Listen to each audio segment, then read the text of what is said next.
Hello, today we're going to be talking about overcoming fear. How to have success by overcoming fear and obstacles and barriers. Chuck Yeager, very important pilot of the 20th century. He was the first man to break the sound barrier. When he broke the sound barrier, it was big news in the middle of the 20th century.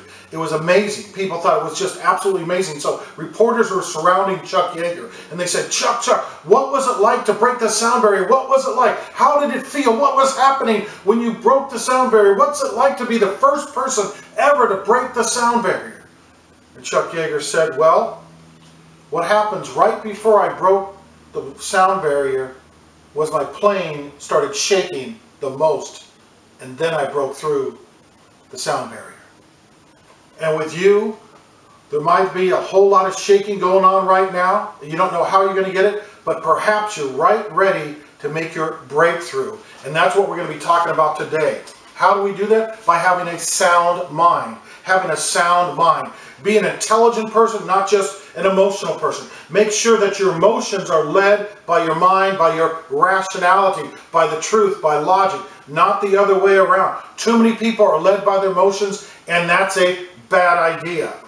The ancient text tells us that we are to have this sound mind, and that word in the Greek is sophronimos. Sophronimos is a combination of the word soph, which means safe, and the word for mind, which is friend, to have a safe thinking. So we need to have safe thinking. The antithesis of that is the word phobos in the Greek, which is fear, where we get the word phobia. You don't want to have fear. You want to put that away and put it down. You don't need to ever have any more fear the rest of your days. As a counselor, I've tried to help people dealing with worry and anxiety and fear. And people ask me, why do I worry so much? And why am I stuck in fear? And I often think, you know, that's a really, really good question. But the truth is more fascinating. It may lead to greater fear. I hope it doesn't with you. If you put it in the right context, it will help you. Because I'm amazed that people aren't absolutely terrified out of their shoes every moment out there. Why are people absolutely terrified out of their mind when they face what's up in the world? Why aren't they terrified so profoundly that they can't move? Some people say, well, life is about suffering. We see that in some schools of Buddhism. Life is about suffering. Some good speakers these days say life is about suffering. No, that's a bad idea. Yes, life has suffering, but the theme isn't, the focus isn't, it's not engrossed with suffering. Why? How do we know that? Because most people, most of the time, do not commit suicide. If life was dominated by suffering, everybody would be committing suicide immediately. But we know that life has a sweetness. There's great delights in life. That we look out in life with a great zest so often. We want to live. The struggle is to live. And so put away the thought that life is about suffering. Because life is not about suffering, but it's about enjoyment and other transcendent things. So how can people get out of bed at day? How can they even get out of bed during the day? Why don't they just sleep all day?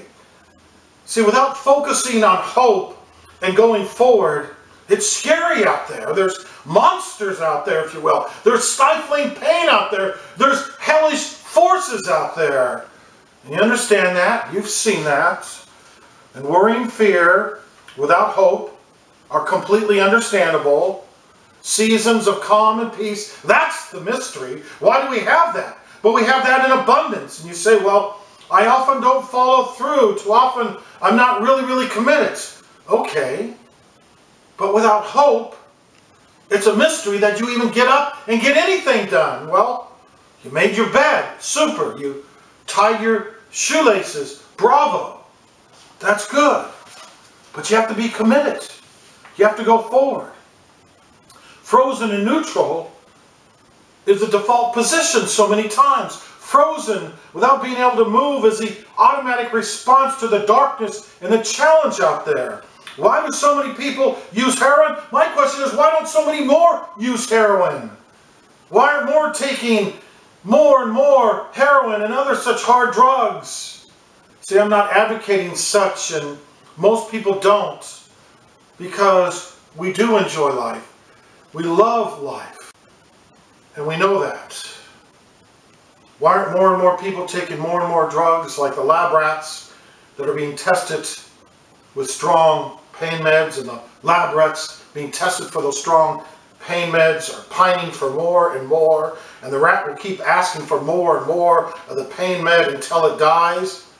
Why? Because lab rats have no hope. They do not have a rationality that can transcend and overcome their position. So here's some quick keys. I'm a certified nutritionist, counselor, and I can help you here. Number one, eat well. Eat well. If you're feeling bad, if you're feeling down, part of the reason is probably your diet. If you're not on a high protein diet, many of the high protein diets are very, very good, very, very successful, help with your mental stability. But if you're not on a high protein diet, eat a lot of berries, eat them with food, eat apples, 1 or 2 a day, eat broccoli sprout juice if you can, make sure you do that. Fish oils, great, even fish oil caps. I used to think the capsules may not be good for you, they may not be helping, but recent research has shown fish oil capsules are also good. Salmon, of course, eating salmon is even better. Turmeric. Put turmeric on your food or take turmeric capsules with food. Whey protein is great. Whey protein helps increase your immune system, elevates your mood. Very, very good. Probiotics. So much starts with what's in your gut. You got to have probiotics. If you eat yogurt, make sure you try to get plain yogurt. If you eat the sweetened yogurt, don't eat a whole lot of that sweet part. It's really, really bad. It's a bad idea. Don't eat that. Just eat the yogurt, but take probiotic pills from a good company. Don't leave them in the heat. Don't order them during the summer because heat can kill many of the bacteria within the capsules. Be grateful. Look at life and look out there. Especially your sunny, beautiful day. Be grateful. Don't always be the person who complains. Even if you have true complaints, don't complain. Don't get into it. It becomes a rut and you get attention from it and then you want to complain more and more bad things occur more and more in your life.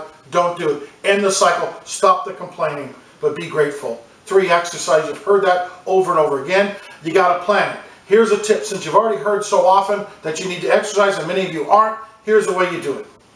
Find reasons why you should exercise and reverse it away from finding reasons why you can't exercise this particular day or that particular day. Get some exercise equipment at home if you can't make it to the gym, but do it even 15 or 20 minutes a day. Do it while you're reading or doing something, but get it done. Do your exercise 3 to 4 times a week at least. Also, act happy. Well, I'm not happy. I'm bummed out. No, don't tell yourself you're bummed out. Your mind controls your brain. Don't tell yourself you're bummed out. Your mind can empower your brain. Research has shown that. Here's one study. They told these folks in the research, said, okay, we want you to act happy, even if you're not happy. Just act happy.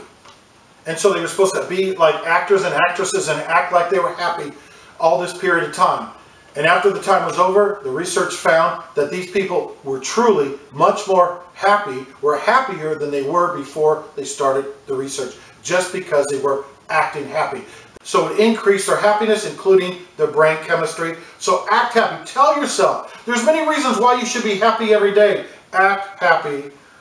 And next, be careful the media you have coming in, audio and video, as well as your reading. Negative in, guess what? Negative out. It is really that simple.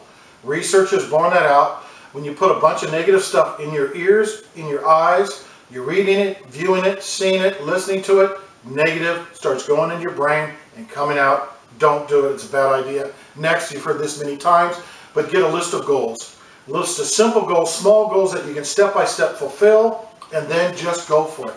Just tell yourself, I'm going to absolutely go for it. And be aware there could be significant things out there, and don't delay, but every single day, absolutely go for it. King William made a proclamation when there was a revolution in Scotland that all the rebels who came and took an oath of allegiance, by December 31st, they would be pardoned. MacIan, a prominent leader of the clan that was part of the revolution, resolved to take the oath, but because of his pride, he wanted to be last on the list to take the oath. So he postponed going there to the place to make the trip. It was delayed because he postponed it because of pride. He waited 2 days just before the expiration, but suddenly a snowstorm came in, slowed down his journey. Before he could take the oath and receive his pardon, he was put on trial and executed because everybody else made it on time. but he put it off and he was late. Don't put it off. Get your goal list done right now. You can always add it and adjust it and edit it, but start it today and just absolutely go for it. This is Mike Robbins. Until next time, may God bless you. Hey guys, you can really help us if you donate to our worldwide media outreach.